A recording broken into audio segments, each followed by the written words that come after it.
Welcome to the UFC Vegas 11 preview show on the 3-Piece Combo MMA show brought to you by the 5 Reasons Sports Network. I'm your host, Jonathan, and today we're going to bring you all the picks we have today for the main card on the UFC Vegas 11. This card is a stacked one. It's almost like a pay-per-view card, the way it's built from top to bottom. There's a lot of good fights. We're going to go through the main card. We're going to take a look at our picks. After that, we're going to get into our fight breakdown. So we're going to break down every fight, go through a little bit of the stats, and then after that, we're just going to go through why we picked each of the fighters. And before we dig into the picks, let's just take a moment and appreciate how good this card is. Main event, we got bad blood between Colby Covington and Tyron Woodley. This fight's been brewing for years, and it's going to be such a satisfying one to see come down. Co-main event, obviously, you have the legend Donald Cerrone. He's coming back. He's trying to get back on the win column, and you have the exciting Nico Price coming in, trying to break into the rankings. So it's going to be an exciting co-main event as well. You know, you have the hype train coming out of the summer. Khamzat Chimaev making his United States UFC debut against Gerald Meerschaert, who feels disrespected because they double booked Khamzat. You know, they booked him basically like he was just going to lose the fight. So that's it's going to be interesting to see if he comes out and if he tries to prove something. Of course, you have the exciting Johnny Walker taking on submission specialist Ryan Spann. Ryan Spann has a lot of submissions in his arsenal, and he's going to go, against a really good knockout artist in Johnny Walker. So it's going to be interesting to see if Johnny Walker can get back on his hype train, because he was coming in with a little bit too.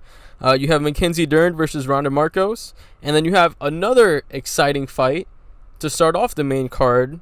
Trailblazer Kevin Holland, who talks smack in the middle of his fights, going up against Darren Stewart, who's also another exciting fighter to watch fight. So this is such a great card. We're gonna go ahead and get into all of our picks.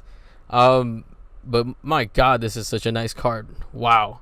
For the main event, we are gonna take Colby Covington in a decision win over Tyron Woodley. Co-main event, we're gonna take Nico Price in a knockout victory over Donald Cerrone. For the hype train, we're gonna continue riding that hype train. We're gonna take Khamzat. We're gonna take him in a decision win over Gerald Meerschaert. I feel like Meerschaert has good enough defense on the ground just to make sure this isn't a one-way fight. So I think we'll see a decision where we'll break that down a little bit more coming up. And then we have Ryan Spann defeating Johnny Walker via submission. We got MACKENZIE DERN defeating Ronda Marcos via decision. And then we have Kevin Trailblazer Holland beating Darren Stewart via decision. Let's dig a little bit more into this main event. We already know we got a really nice, really wonderful, heated rivalry going down between Colby Covington and Tyron Woodley. This fight started a long time ago when Woodley actually beat RDA for the interim welterweight championship and immediately called out Tyron Woodley after. This fight never actually ended up taking place. Covington got his title stripped. Woodley lost to Usman. So they never really crossed paths like they were supposed to. And this was supposed to be a really exciting fight. So it's really satisfying to see it come down now. Obviously, we got two game competitors, one former interim title holder and one former title holder. So this is going to be such a great fight. Let's dig into it a little bit more, looking at some of the stats. Now, if you look at the stats for Colby Covington, obviously he's coming in 15-2. Before that loss to Usman, he was 15-1. So he's really coming in on a pretty good streak. That loss to Usman in the 5th round isn't something you can be really too mad at. So digging into why we took Covington over in this fight over Woodley, we take a look at the significant strikes. He outlands Woodley about 2-1 on a 4-2 ratio about every minute. We probably will see more of that. Now, granted, Woodley does land more of the power shots, and a lot of Covington shots that he throws out are just punches to distract you from wrestling. So we're gonna probably see him try to wrestle Tyron. That's been his game plan since he's came into the UFC, and if he's able to lock his hands and get him behind Tyron Woodley's hips, he's going to be able to drag him out and do basically whatever he wants for him. So a key for Tyron Woodley is to make sure that he keeps his hips wide and make sure that he doesn't allow Covington to lock his hands. Because when Covington locks his hands, it's a problem. Now, Woodley's going to have an advantage on the feet because he does have the much sharper boxing. But if you look at his aggression over the last couple of fights, he hasn't used that boxing to his advantage. He hasn't used the power right to his advantage. Now, he is 8-0 against middleweight or against southpaws. So he's definitely a game competitor when he's able to have that, you can call it an advantage in stance. So we might see him turn things around and come out and try to put it away with a power right. But it's hard to tell for sure. And that's why we're going to take Covington in this fight, because we know what we're going to get with Covington. We know he's going to come out. We know he's going to try to wrestle. He's going to throw a quick little flurry just to get really close. And if he doesn't get caught with one of those right hands by Tyron Woodley, he is going to go ahead and take Tyron down. Now, Tyron does have a chance to win this fight, of course. This is the UFC. This is MMA. Anybody can beat anybody on any day. So we could see Tyron catch Covington with one of those power rights. He has been training with Jorge Masvidal to work on his boxing, and he does have a kind of a statement to make with all of his comments that he made during the press conference. He has a statement to make, and that statement won't be made unless he gets a win. So it's going to be interesting to see if he comes out and tries to change the tune on the name of Tyron Woodley. But for now, we're going to stick with our pick with Colby. We're going to take him in a decision win over Woodley. So getting on to the next exciting fight for this card, we see Nico Price taking on Donald Cerrone in the co-main event. And this is kind of why I was saying this is almost like a pay-per-view card, because we just got so many stacked fights on this card. It's ridiculous. Now, we are taking Nico Price in a knockout victory over Donald Cerrone. Now, Cerrone's coming in losing his last 4. And Nico Price has been alternating wins and losses over the last couple fights. I think over the last 6, Nico Price has either been knocked out or knocked out his opponent. So he's basically, playing that knockout game. Now, for Cerrone, he's been on the wrong end of the knockout game quite often. He got knocked out by McGregor.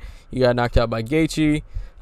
It seems like, when you've been fighting for so long, you develop this reputation of a legend in the sport, but then the legend seems to go away, and then he seems to become more human just because he loses more and more. Now, he does have the advantage in almost all the stats. If we look at the significant strikes, he has a slight edge, the slightest of edge, 1 punch every 100 minutes more per 5 minutes against Price. So it's not really much. Significant strikes are basically the same.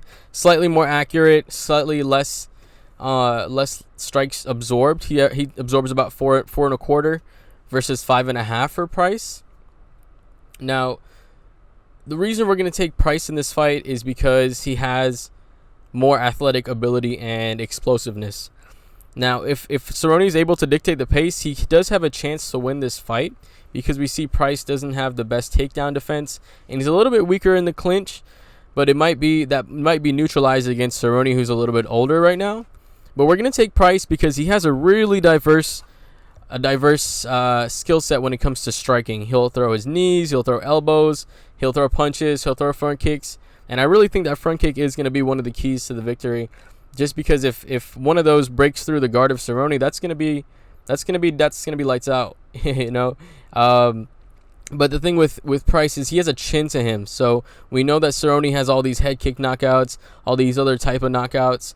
But I don't think those punches are going to affect Price quite as much as the punches were going to affect Cerrone. So I do see that this is going to be an exciting fight. I do think it's going to be quite one-sided. I see Price pushing forward as Cerrone kind of backs up, hesitant, not sure where to go, and with the diverse striking of Price, we're going to take him in this victory over Cerrone via knockout. Moving on to the hype train fight of the night, we're going to see Khamzat Chimaev, the summer's hottest star, take on Gerald Meerschaert in the middleweight division. Now, Chimaev is 8-0. He's undefeated.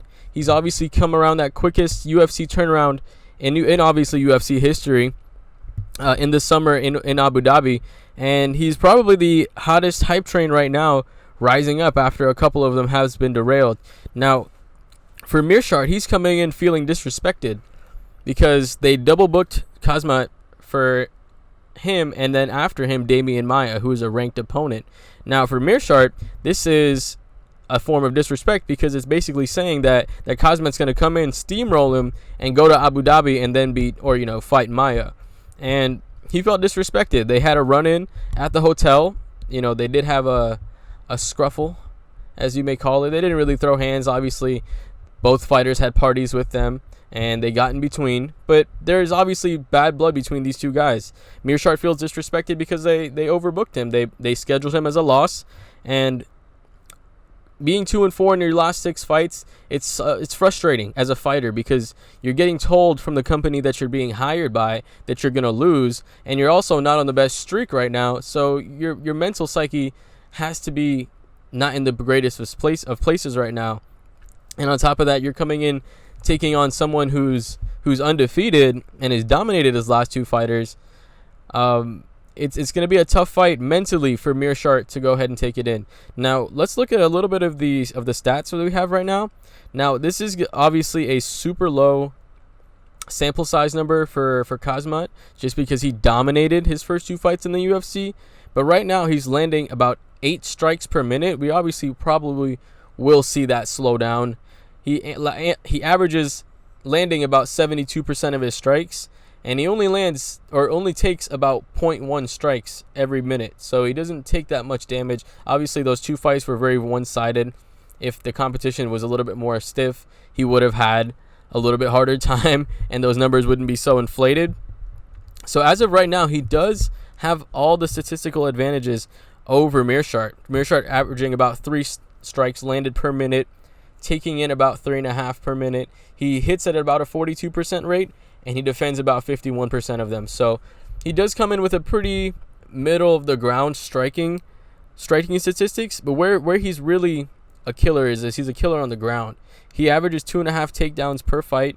He guards about 4 out of 10 every takedown attempted against him. So he does have decent takedown defense. But we'll see how good that takedown defense is against a fresh Khamzat Chimaev coming off of a really hot summer. It's his first time facing a southpaw, but I don't think it's gonna be much of a difference. He's looked too dominant in those first 2 fights, and he has a very well-rounded game, and he's good at the ground and pound. He's good at wrestling. He's good at things that you have to be good at to be a champion. If you look at a lot of the champions right now, Khabib Nurmagomedov, wrestler, ground and pound. If you look at Usman, not as much ground and pound, but wrestler. So wrestlers have always dominated the sport. Randy Couture, everybody. Wrestlers are always in this sport on the highest level. So he's a good wrestler, and if we can see a little bit more diverse output when it comes to his striking, just because we haven't been able to see so much of it, I think we'll be pleasantly surprised of what Chimaev is going to bring to us today. Now, for Mearshart, I think his mental game isn't going to be there. I think he's going to come out and be very hesitant against someone who he probably hasn't seen a lot of tape against. So I don't think Mearshart is going to come in with the aggressiveness like he should, but I do think that he is skilled enough on the ground to hold his own to bring this fight to a decision, even if it's a 30-27. So for this fight, we're going to take Khamzat defeating Gerald. The next fight on the card is another exciting one. So we have a lot of really fun fights to look forward to. Now, here we have Johnny Walker taking on Ryan Spann. This is going to be a pretty good clash of matchups. We have Johnny Walker, who is a well-known knockout artist. And then you have Spann, who's coming in. He's on an 8-fight win streak, 11 wins by submission. So he's really good on the ground. Now, for Walker, he wants to come in and he has 13 of his 16 wins by round 1 knockout. So for him, he's going to want to come in and obviously go guns blazing. So for Spann, he's going to fight defensively for that first round. Maybe try to make sure that he circles in the right direction, backs up when he has to, moves forward when he has to, do the little things on the striking department. He is a good striker too. Give Ryan Spann credit when it comes to striking. He does have knockout victories on his record. So he does have the technical ability when it comes to the feet. But when it comes to the ground is really where we see Ryan Spann take advantage here. Now, He averages about twice as many takedowns per fight than Walker does. And with so many of the wins and losses for Walker coming in the first round, if Span's able to survive that first round and not get knocked out and grind on Walker, we're going to see Span just go ahead and take Walker to somewhere where he doesn't want to be, which is the ground. And from there, he's not going to have the same amount of power, even if he's able to get back up on the feet. Now, he does have a slight strike advantage when it comes to the feet for Walker.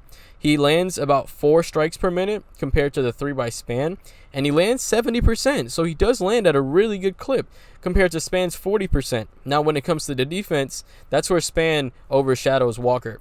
He averages about 50% on his strikes defended compared to 30% by Walker. So Walker does take more hits, and he'll throw out more fire, which is kind of the give and take when it comes to striking, which is which risk are you going to take, which hits are you going to absorb to land the shots that you want to land. And for Span, it's just going to be really making sure that he survives that first round and try to take this fight on the ground. And that's why we're going to take Ryan Span in a win over Johnny Walker via decision. So moving on to the strawweight fight of the night, we're going to see Mackenzie Dern take on Ronda Quiet Storm Marcos. Now, Mackenzie Dern is sort of kind of like a hype train. She's 8-1 right now. She took a loss, not her last fight, but the fight before that against Amanda Ribas.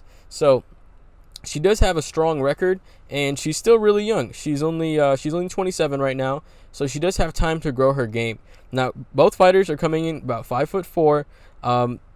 Ronda does have a slight reach advantage and a slight leg reach advantage, so she is going to have a little bit more of range on her side if she's able to do that. But we're probably not going to see that.